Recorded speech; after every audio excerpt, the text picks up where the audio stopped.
بسم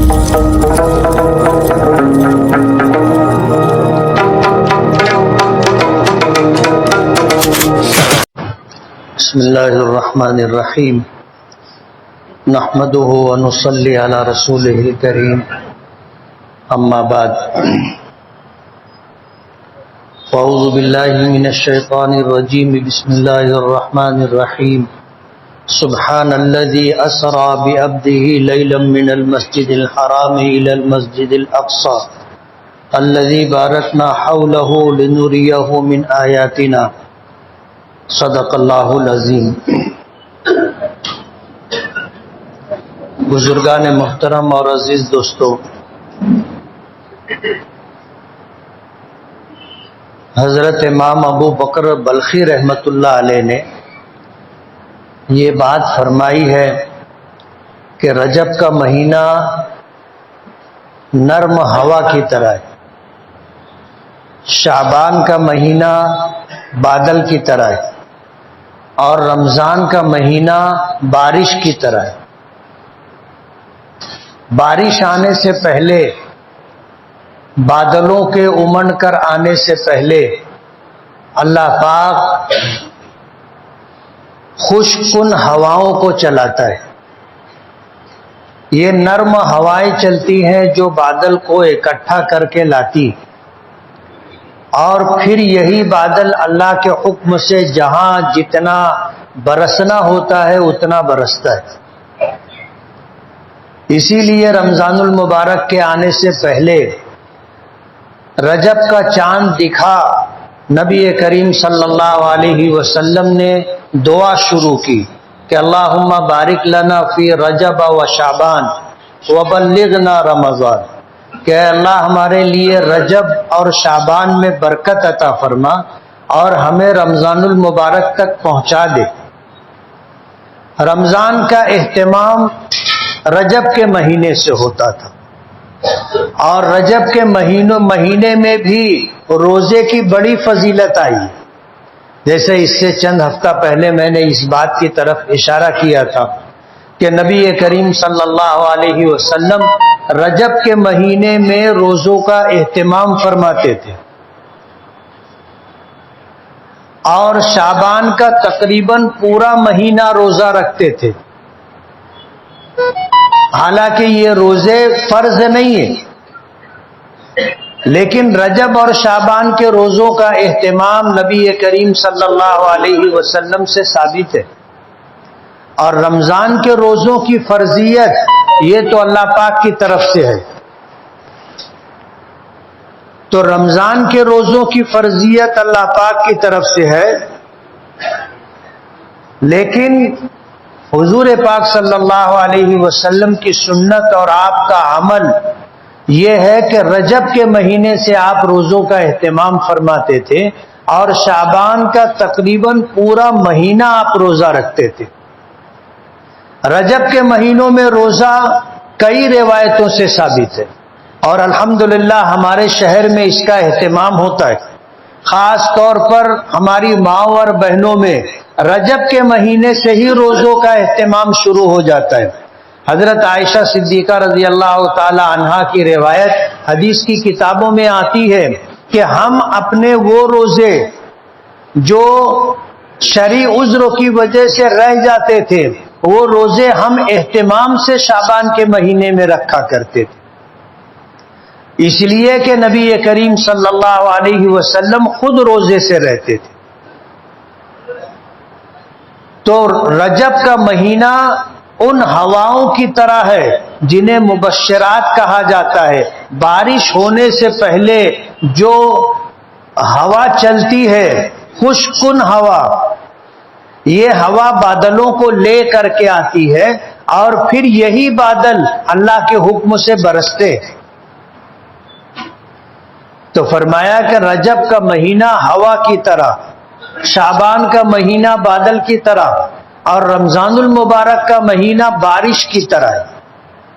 یہی وہ مہینہ ہے جس کے لیے حضور نے دعا فرمائی۔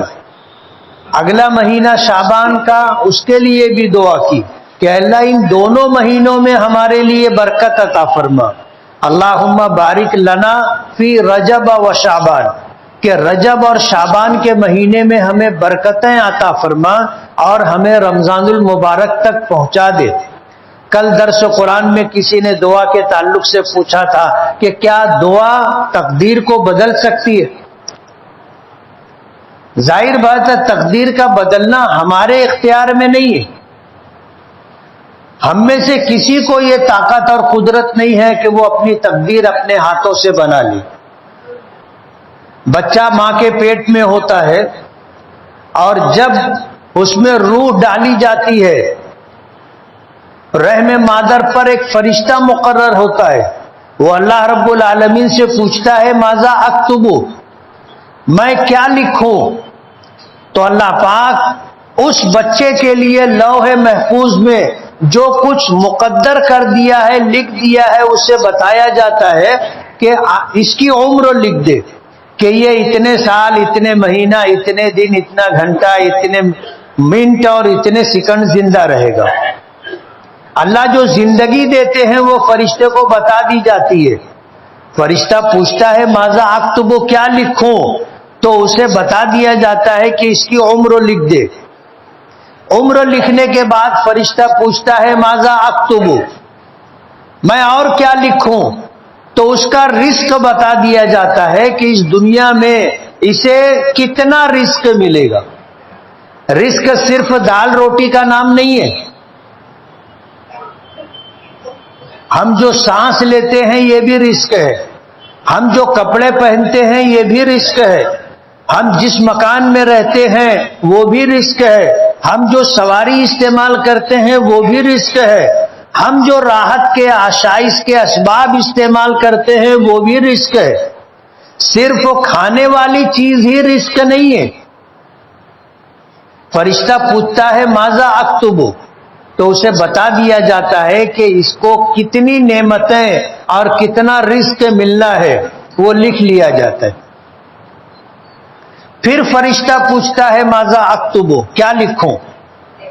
تو اسے بتا دیا جاتا ہے کہ دنیا میں جانے کے بعد یہ اپنے اختیار سے اچھے یا برے جو اعمال کرے گا اس میں مجموعی طور پر نتیجے کے اعتبار سے یہ خوش بخت ہوگا یا بدبخت ہوگا، بتا دیا جاتا ہے۔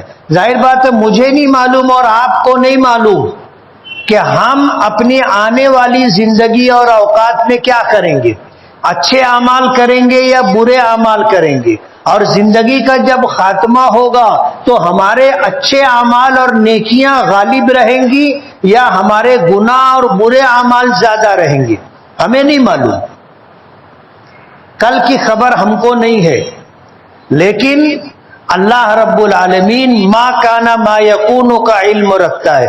ما کانا کا مطلب یہ ہے کہ ہم سے پہلے جو تھا اس کا علم بھی اللہ پاک کو ہے، اور ما یکون کا مطلب یہ ہے کہ آگے ہمارے کیا ہوگا اس کا علم بھی اللہ پاک کو ہے۔ تو ہماری زندگی میں ہم اعمال کے اعتبار سے خوش بخت اور خوش نصیب ہوں گے یا بدبخت اور محروم ہوں گے، یہ بتا دیا جاتا ہے فرشتے کو۔ حضرت علی رضی اللہ تعالی عنہ سے کسی نے پوچھا کہ انسان با اختیار ہے یا مجبور ہے؟ تو حضرت علی نے فرمایا کہ تم اپنا پیر اٹھاؤ۔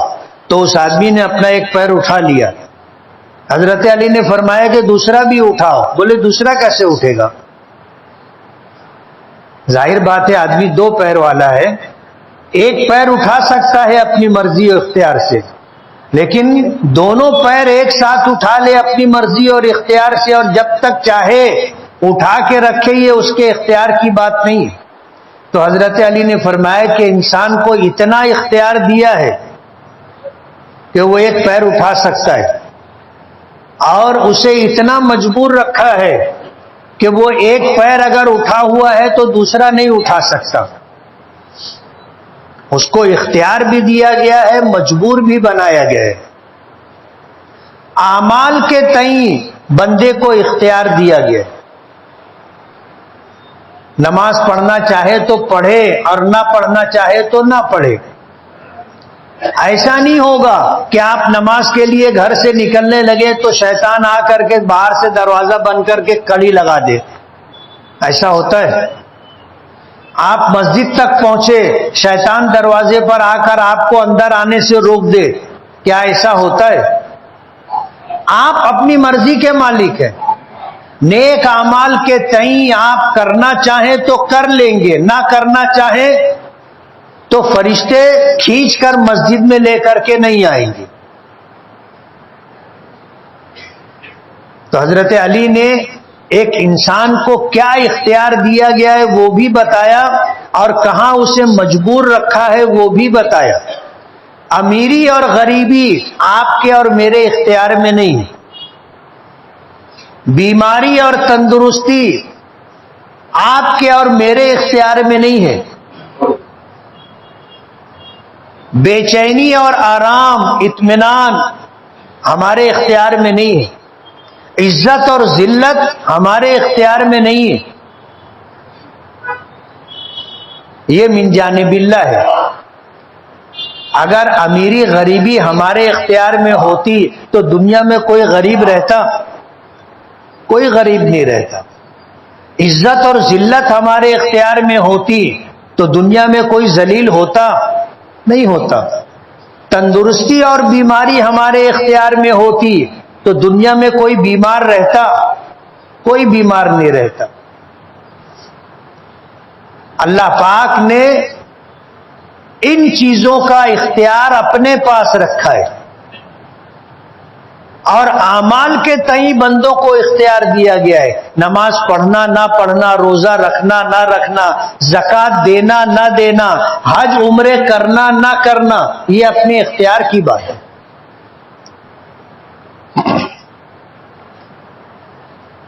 تو فرشتہ پوچھتا ہے ماذا اکتب، میں کیا لکھوں؟ اللہ اپنے علم کے مطابق اسے بتا دیتے ہیں کہ ہم نے اسے جو اختیار دیا ہے اپنے اختیار کو استعمال کر کے یہ بدبختی کے راستے پہ جائے گا یا خوش بختی کے راستے پر جائے گا. فرشتہ لکھ دیتا ہے. تو اس دنیا میں بندہ بچہ آتا ہے، وجود پاتا ہے، رحم مادر پر جو فرشتہ مقرر ہوتا ہے وہ اللہ سے پوچھ کر کے اس کی عمر، اس کا رزق، اس کی خوش بختی اور بدبختی لکھ دیتا ہے. آدمی دنیا میں آتا ہے، اسے پتہ نہیں ہوتا کہ اس کی زندگی کتنی ہے،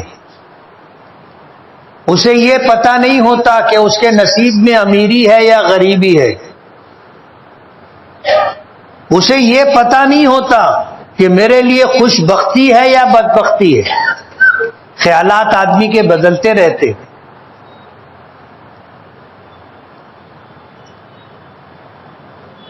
تو انسان اس دنیا میں آیا تو آنے کے بعد اعمال کے تئیں اس کو اختیار دیا گیا. رجب کا مہینہ، شعبان کا مہینہ رمضان کی تمہید ہے. جو لوگ یہاں سے روزہ رکھنا شروع کر دیتے ہیں رمضان کا روزہ ان کے لیے بالکل آسان ہو جاتا ہے. اور اگر سال بھر ہم نے روزہ نہیں رکھا، رجب اور شعبان کا مہینہ بھی خالی گزر گیا، تو پہلا روزہ جب رکھا جاتا ہے بہت سارے لوگ بیمار ہو جاتے ہیں، سر دکھنے لگ جاتا، طبیعت بدل جاتی ہے، بگڑ جاتی ہے. اور جو لوگ روزہ رکھتے رہتے ہیں انہیں ذرا بھی فرق نہیں پڑتا، وہ حساس بشاش رہ کر کے روزہ رکھتے ہیں اور روزہ ان کے لیے آسان ہو جاتا ہے. اسی رجب کے مہینے میں مشہور روایت کے مطابق حضور پاک صلی اللہ علیہ وسلم کو معراج پر بھی بلایا گیا تھا. آپ کی عمر مبارک 40 سال ہوئی، اللہ نے نبوت و رسالت سے سرفراز فرمایا. غار حرا میں تنہائی کا وقت گزارنے کے لیے جاتے تھے، کئی دن کا توشہ ساتھ میں لے جاتے تھے، اور جب وہ ختم ہوتا تو کبھی خود گھر آتے توشہ لے جاتے، کبھی ام المومنین حضرت خدیجۃ الکبریٰ رضی اللہ تعالی عنہا غار حرا جبل نور تک توشہ پہنچا دیا کرتی تھی. آپ کی عمر مبارک 40 سال کی ہو گئی اور غار حرا میں 1 مہینہ تقریباً آپ نے گزارا. اللہ پاک کی طرف سے پہلی وحی آئی، سورہ اقرا کی ابتدائی 5 آیتیں. نبوت اور رسالت سے آپ کو مالا مال کر دیا گیا، اس ذمہ داری پر آپ کو فائز کر دیا گیا. اللہ کے رسول صلی اللہ علیہ وسلم پر یہاں سے جو وحی کا سلسلہ شروع ہوا، یہ آپ کی عمر مبارک، آپ کی زندگی کے آخر تک رہا. لیکن پہلی وحی آنے کے بعد حضور کی جو کیفیت تھی، ظاہر بات ہے وحی کا ایک بوجھ ہوتا ہے، اللہ کے کلام کا ایسا بوجھ ہوتا ہے کہ اس کے برداشت کرنے کی طاقت اللہ پاک انبیاء کرام علیہم الصلاۃ والسلام کو دیتے ہیں. عام انسان وحی کے بوجھ کو برداشت نہیں کر سکتا. حضرت زید ابن ثابت رضی اللہ تعالی عنہ کہتے ہیں، میں حضور کے ساتھ مل کر کے بیٹھا ہوا تھا. حضور 4 زانو بیٹھے تھے. آدمی پالتی مار کے بیٹھتا ہے تو بسا اوقات ایسا ہوتا ہے کہ کوئی بہت قریب بیٹھا ہو اور بے تکلف ہو تو ایک آدمی کا گھٹنا دوسرے آدمی کی ران پر رہتا ہے. حضرت زید ابن ثابت کہتے ہیں، میں حضور کے ساتھ اسی طرح بیٹھا ہوا تھا، حضور کی کیفیت بدلی، اور جب وحی کا نزول ہوتا تھا تو حضور کی کیفیت بدل جاتی تھی. حضرت زید ابن ثابت کہتے ہیں کہ میری ران حضور کے گھٹنوں کے نیچے تھی، اور اتنا بوجھ ہوا کہ مجھے ایسا لگا کہ میری ران ٹوٹ جائے گی. اتنا بوجھ ہوتا تھا، خود حضور کی کیفیت بدل جاتی تھی. روایتوں میں آتا ہے کہ آپ اگر اونٹنی کے اوپر بیٹھے ہوتے تھے اور وہی نازل ہوتی تھی تو اونٹنی آپ زمین پر بیٹھ جاتی تھی اور اپنا سر زمین پر رکھ دیتی تھی. اتنا بوجھ ہوتا تھا وہی کا. حضور کی کیفیت بدل گئی. حضور گھر آئے اور گھر آ کر کے اپنی بیوی حضرت خدیجہ رضی اللہ تعالی عنہا اور اپنی بیٹیوں سے کہنے لگے، زملونی زملونی، مجھے چادر اوڑھا دو، چادر اوڑھا دو. دثرونی دثرونی، مجھے کمبل اوڑھا دو. حضرت خدیجہ رضی اللہ تعالی عنہا گھبرا گئی. پوچھا کہ اللہ کے رسول بات کیا ہے؟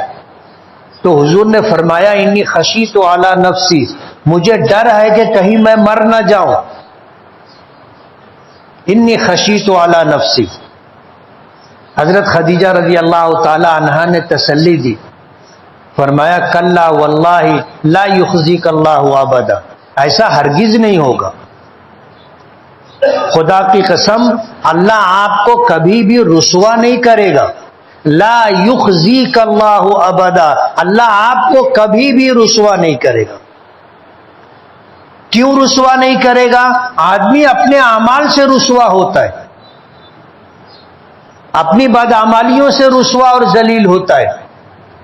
اور ظاہر بات ہے حضرت خدیجہ رضی اللہ تعالی عنہا حضور کی نکاح میں آنے کے بعد 15 سال کا زمانہ حضور کی رفاقت اور معیت میں گزار چکی تھی، اور حضور کو جتنا حضرت خدیجہ نے سمجھا ہے کسی اور نے نہیں سمجھا. حضرت خدیجہ رضی اللہ تعالی عنہا نے کہا کلا واللہ لا یخزیک اللہ ابدا، ہرگز نہیں، خدا کی قسم اللہ آپ کو کبھی بھی رسوا نہیں کرے گا. انک لتصل الرحیم، اس لیے کہ آپ صلہ رحمی کرتے. آدمی کے اپنے تعلقات اپنے رشتہ داروں سے ہوتے ہیں، تعلقات غیر رشتہ داروں سے ہوتے. اور جو آدمی یہ چاہے کہ اللہ تعالیٰ اس کے رزق میں برکت اور خوشحالی عطا فرمائے، اور بندہ اگر یہ چاہے کہ اللہ مجھے لوگوں کے درمیان عزت اور نیک نامی عطا فرمائے، تو حضور نے فرمایا کہ صلہ رحمی کرنا چاہیے، اپنے رشتہ داروں کے ساتھ حسن سلوک کرنا چاہیے. جو آدمی اپنے رشتہ داروں کے ساتھ حسن سلوک اور صلہ رحمی کرتا ہے، اللہ اس کی رزق میں برکت دیتا ہے. اللہ اسے سماج میں لوگوں کے درمیان عزت اور احترام عطا کرتا ہے. حضرت خدیجہ نے کہا انک لتصل الرحم، آپ تو اپنے اور پرائے سب میں محبوب ہو.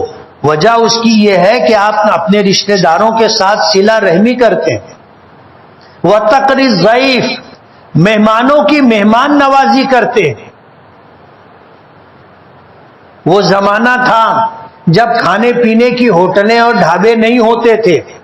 آدمی اگر کسی گاؤں اور دیہات میں گیا تو وہاں جانے کے بعد اسے کھانا کسی کے گھر ہی میں ملتا تھا، اور معمول تھا لوگ مہمان نوازی کیا کرتے تھے. حضور پاک صلی اللہ علیہ وسلم نے فرمایا کہ جو آدمی کامل ایمان والا ہوگا وہ مہمانوں کی مہمان نوازی کرے گا. حضرت خدیجہ نے تسلی کے لیے عجیب و غریب جملے کہے، اور کسی موقع پر حضرت ابو بکر نے بھی یہی جملے کہے تھے. حضرت خدیجہ نے کہا کہ آپ رشتہ داروں کے ساتھ صلہ رحمی کرتے ہیں، آپ مہمانوں کی مہمان نوازی کرتے ہیں. وَتَحْمِلُ الْكَلَّ، اور سماج میں جو لوگ بوجھ ہیں، معذور ہیں، خود کما نہیں سکتے، ایسے لوگوں کی ضرورتیں آپ پوری کرتے. وَتُعِينُ عَلَى نَوَائِبِ الْحَقِّ، حق کا کام کرنے والوں پر حالات آتے ہیں تو آپ ان کی مدد کرتے. 5 جملے حضرت خدیجہ نے تسلی کے کہے تھے. مورخین نے ایک ایک جملے کی، محدثین نے ایک ایک جملے کی ایسی شاندار وضاحت کی ہے کہ یہ وہ 5 خوبیاں تھیں کہ جو ان صفات کے حامل شخص کو دنیا میں سب کا محبوب بنا کر کے رکھتی. تو حضرت خدیجہ نے کہا کہ آپ کو گھبرانے کی کیا ضرورت ہے، آپ کا کوئی بھی دشمن نہیں ہے، اپنے اور پرائے میں سب میں آپ محبوب ہو اور ہر ایک آپ سے محبت کرتا ہے. حضور نے کہا انی خشیت علی نفسی، مجھے ڈر ہے کہ میں مر جاؤں گا. تو حضرت خدیجہ نے تسلی دی اور آپ کو چادر کمبل اڑا دیا گیا. جب آپ کو اطمینان ہوا تو حضرت خدیجہ حضور پاک صلی اللہ علیہ وسلم کو لے کر اپنے رشتہ دار ایک بھائی تھے ان کے، ورقہ ابن نوفل رضی اللہ تعالیٰ عنہ، ان کے پاس لے کر کے گئے. ورقہ ابن نوفل کے متعلق حضرت امام بخاری رحمۃ اللہ علیہ نے لکھا ہے کہ ماضی میں جو آسمانی کتابیں تھی، توریت ہے، انجیل ہے، زبور ہے، وہ اس کے عالم تھے، اور کئی زبانیں، عبرانی ہے، سریانی ہے، عربی ہے، زبانوں کو جانتے تھے. ان کے پاس لے کر کے گئی تو ورقہ ابن نوفل نے حضور پاک صلی اللہ علیہ وسلم سے پوچھا کہ بھتیجے بات کیا ہے. تو حضور نے پہلی وحی اور غار حرا میں پیش آنے والا واقعہ سنایا. اسے سن کر کے ورقہ ابن نوفل نے کہا کہ جو فرشتہ تمہارے پاس اللہ کا پیغام لے کر کے آیا تھا، یہ فرشتہ پہلے بھی انبیاء کرام پر وحی لے کر کے آتا رہا ہے. یہ اللہ کے فرشتے جبرائیل تھے اور اللہ نے آپ کو نبوت اور رسالت عطا کی ہے. ایک وقت آئے گا کہ آپ اس بستی کے لوگ آپ کو بستی سے نکالیں گے اور آپ کے خلاف ظلم و زیادتی کریں گے. کاش اس وقت میں اگر زندہ رہا، انصرو کا نصرن معزرن، میں آپ کی بھرپور مدد کروں گا. تو حضور نے پوچھا کیا مکے کے لوگ مجھے مکے سے نکال دیں گے؟ تو ورقہ ابن نوفل نے کہا کہ ہاں، ہر اللہ کے نبی کے ساتھ اس کی بستی کے لوگوں نے ایسا ہی کیا ہے. آپ بھی اللہ کے نبی ہو، آپ کے ساتھ بھی ایسا ہوگا. اور حضور کو ہجرت کرنی پڑی. 3 سال تک وحی کا سلسلہ موقوف رہا، اور 3 سال کے بعد پھر سورہ مدثر نازل ہوئی. یا ایھا المدثر قم فانذر وربک فکبر وثیابک فطہر والرجز فاہجر ولا تمنن تستکثر ولربک فاصبر. یہ آیتیں نازل ہوئی. 3 سال درمیان میں گیپ رہا. اسے فطرت کا زمانہ کہتے ہیں، وہ ایام، وہ مہینے، وہ سال جو وحی کے نزول سے خالی رہے، ایک وحی اور دوسری وحی کے درمیان بیچ کا جو حصہ ہوتا ہے خالی، اسے فطرت کہتے۔ تو پہلی وحی کے بعد حضور کو اپنے آپ کو سنبھالنے میں 3 سال کا عرصہ لگا۔ وحی کا اتنا بوجھ ہوتا ہے۔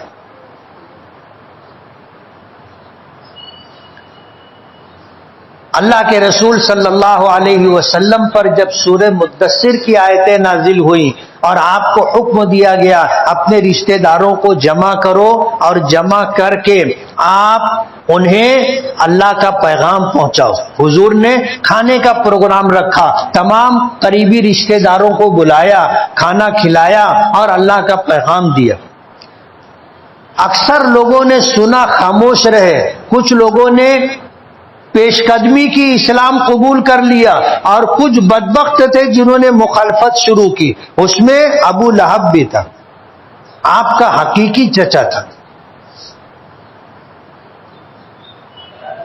آپ کا حقیقی چچا تھا، اس نے مخالفت بھی شروع کی۔ پھر وہ وقت آیا، آپ کو حکم ہوا کہ آپ اپنی نبوت اور رسالت کا علل اعلان لوگوں کے درمیان اظہار کریں۔ حضور کوہ صفا پہ چڑھے، اپنی چادر ہلائی، یا صباحا کا نعرہ دیا، مکے کے لوگ جمع ہو گئے۔ اور یہ وہ طریقہ تھا جب کوئی بہت اہم بات کہنی ہوتی تھی تو اس طرح کہنے والا لوگوں کو جمع کرتا تھا۔ تو کوہ صفا پہ چڑھ کر کے حضور نے یہ پیغام دیا، اپنی چادر ہلائی اور یا صباحا کہا، مکے کے لوگ جمع ہو گئے، حضور نے اللہ کا پیغام پیش کیا۔ تو ابو لہب نے کہا تھا، تبن لکا علی ھذا جمعتنا، تبن لکا سائر الیوم علی ھذا جمعتنا، کہ تیرے ہاتھ ٹوٹے، تو تباہ و برباد ہو، کیا تو نے ہم کو اس کے لیے جمع کیا تھا؟ حضور نے لوگوں کو جمع کر کے پوچھا تھا کہ میں نے تم میں اپنی زندگی کے 40 سال گزارے، تم میں اپنی زندگی کے 40 سال گزارے ہیں، کیف وجدتمونی، تم نے مجھے کیسا پایا، صادقا او کاذبا، سچا پایا یا جھوٹا پایا؟ تو سب نے جواب دیا تھا کہ جربنا کا مرارن، ہم نے بارہا آپ کو آزمایا ہے، بارہا آپ کو آزمایا ہے، وجدنا کا صادقا و امینا، ہم نے آپ کو سچا اور امانت دار پایا ہے، سچا اور امانت دار۔ اس کے بعد حضور نے فرمایا، پوچھا کہ اگر میں یہ کہوں کہ اس لشکر، اس پہاڑ کے پیچھے ایک گھوڑ سوار لشکر ہے جو تم پر حملہ کرنا چاہتا ہے، تو کیا تم میری بات مان لو گے؟ سب نے کہا کہ ہاں، ہم نے کبھی آپ سے جھوٹ نہیں سنا ہے، اسی لیے ہم مان لیں گے۔ تو حضور نے پھر فرمایا کہ ایک اللہ کی عبادت کرو، یا ایھا الناس قولوا لا الہ الا اللہ تفلحوا، اے لوگو لا الہ الا اللہ دل کے یقین کے ساتھ کہو، کامیاب ہو جاؤ گے۔ اس پر ابو لہب نے کہا تھا، تبن لک علی ھذا جمعتنا، کہ تو ہلاک و برباد ہو، کیا تو نے ہم کو اسی لیے جمع کیا تھا؟ اس پر سورہ تبت یدا نازل ہوئی، تبت یدا ابی لہب و تب، کہ آپ کے نہیں، ابو لہب کے دونوں ہاتھ ٹوٹے اور وہ تباہ و برباد۔ اس سورت کے نازل ہونے پر ابو لہب اتنا ناراض ہوا کہ اس کے 2 بیٹے حضور کے داماد تھے، عتبہ اور عتیبہ۔ حضور کی 2 بیٹیاں ابو لہب کی بہو تھی، حضرت رقیہ اور ام کلثوم۔ اس نے اپنے بیٹوں سے کہا کہ محمد کی بیٹی کو طلاق دے دو، انہوں نے طلاق دے دی۔ ایک بدبخت ایسا تھا جو حضور کی مجلس میں آ کر حضور کے سامنے حضور کی بیٹی کو طلاق دی، اور اس نے تھوکا حضور کے اوپر۔ اللہ نے بچایا، حضور کے جسم مبارک پر اس بدبخت کا تھوک آیا نہیں، لیکن اس طرح حضور کو اس نے اذیت اور تکلیف دی تھی۔ اور جب اس نے تھوکا اور یہ بدتمیزی اور یہ حرکت کی تو حضور نے بددعا دی کہ اللہم سلط علیہ کلبا من کلابک، اے اللہ اپنے کتوں میں سے کوئی کتا اس کے اوپر مسلط کر دے۔ جب یہ واپس اپنے باپ ابو لہب کے پاس گیا تو باپ نے پوچھا کیا ہوا، تو اس نے سب بتایا۔ پھر باپ نے پوچھا کہ محمد نے کیا کہا، تو بیٹے نے بتایا کہ انہوں نے بددعا دی کہ اللہ اپنے کتوں میں سے کوئی کتا اس کے اوپر مسلط کر دے۔ تو ابو لہب نے کہا کہ یہ بہت برا ہوا، یہ بہت برا ہوا، یہ بہت برا ہوا، اس لیے کہ نبوت اور رسالت کے منکر تھے، لیکن حضور کی زبان مبارک سے جو بات نکلتی تھی وہ ہو کر کے رہتی تھی، اور ابو لہب کو بھی اس کا یقین تھا، اس لیے اس نے کہا کہ یہ تو بہت برا ہوا۔ اور مستقبل میں ہوا بھی ایسا کہ یہ بیٹا ایک شیر کا شکار ہو گیا۔ تو یہی وہ مبارک مہینہ ہے رجب کا کہ جب حضور کے ساتھ مکے والوں نے یہ بدسلوکی کی کہ حضور کے لیے چین و سکون سے جینا مشکل ہو گیا، تو حضور نے طائف کا سفر کیا تھا کہ ہو سکتا ہے مکے کے لوگ میری بات نہیں مان رہے ہیں اور میرا لایا ہوا دین قبول نہیں کر رہے ہیں، طائف کے لوگ قبول کر لیں، لیکن طائف کے لوگوں نے جو بدسلوکی کی وہ مکے والوں سے زیادہ تھی۔ جب آپ وہاں کے اوباش نوجوانوں کا سامنا ہوا اور انہوں نے جو پتھراؤ کیا، حضور زخمی ہو گئے، آپ کے جسم مبارک سے خون بہہ کر آپ کی جوتیوں میں آ گیا۔ بستی سے باہر نکلے، حضرت زید ابن حارثہ جو حضور کے غلام، آزاد کردہ غلام تھے، وہ حضور کے ساتھ تھے، وہ سہارا دے کر حضور کو بستی کے باہر لائے۔ اس وقت حضرت جبرائیل آئے اور آپ کے ساتھ وہ فرشتے جو پہاڑوں پر مامور تھے وہ آئے، آ کر انہوں نے سلام کیا، حضرت جبرائیل نے تعارف کرایا، اور پھر حضرت جبرائیل نے کہا کہ اللہ پاک نے انہیں بھیجا ہے، یہ فرشتے پہاڑوں پر مامور ہیں، آپ اگر حکم دیں تو طائف کی اس بستی کو دونوں پہاڑوں کے درمیان اس طرح دبا کر پیس دیا جائے جیسے چکی کے دو پاٹوں کے درمیان دانا پیستا ہے اور اس کا آٹا بن جاتا ہے۔ حضور نے فرمایا کہ نہیں، اللہ نے مجھے رحمت بنا کر کے بھیجا ہے، زحمت بنا کر کے نہیں بھیجا۔ اور پھر دعا کی، حضرت جبرائیل سے کہا کہ یہ اگر ایمان نہیں لاتے ہیں تو کوئی بات نہیں، ان کی اولاد ایمان لائے گی۔ اور حضور سے دعا کی، حضور نے دعا کی، اللہم اہد قومی فإنہم لا یعلمون، اے اللہ میری قوم کو ہدایت عطا فرما، یہ نہیں جانتی ہے مجھے۔ حضور واپس آئے، اللہ نے آپ کو معراج پر بلایا، آپ کو معراج پر بلایا، اور یہ تسلی تھی اللہ پاک کی طرف سے۔ کسی نبی کو اللہ نے آسمانوں کی سیر نہیں کرائی، جنت اور جہنم نہیں بتائی، عرش پر نہیں بلایا، اور ہم کلامی کا شرف اس طرح جیسا حضور کو عطا کیا کسی نبی کو نہیں عطا کیا۔ اسی رجب کے مہینے میں مشہور قول کے مطابق 27 رجب کو آپ کو معراج پر بلایا گیا تھا اور نمازوں کا تحفہ دیا گیا تھا۔ کائے کا تحفہ دیا گیا تھا؟ نمازوں کا تحفہ دیا گیا تھا۔ نماز اتنی اہم ہے کہ اللہ پاک نے نماز عطا کرنے کے لیے اپنے محبوب کو معراج پر بلایا، عرش پر بلایا، ہم کلامی بخشی، اور پھر نمازوں کا تحفہ دیا۔ باقی جتنے احکامات ہیں سب زمین پر آئے، حضرت جبرائیل بذریعہ وحی احکامات لے کر زمین پر آئے، لیکن نماز اللہ پاک نے براہ راست اپنے محبوب کو عطا کی۔ اسی رجب کے مہینے میں، وقت ختم ہو گیا ہے، آپ بھی سوچتے ہوں گے جو بات بولنا چاہیے وہ اتنی لمبی تمہید کے بعد آتی، لیکن معراج کا واقعہ آپ سن چکے ہو کئی مرتبہ، اس لیے بتانا یہ ہے نماز کا اہتمام کریں گے نا؟ اللہ عمل کی توفیق دے۔ وآخر دعوانا ان الحمد للہ رب العالمین۔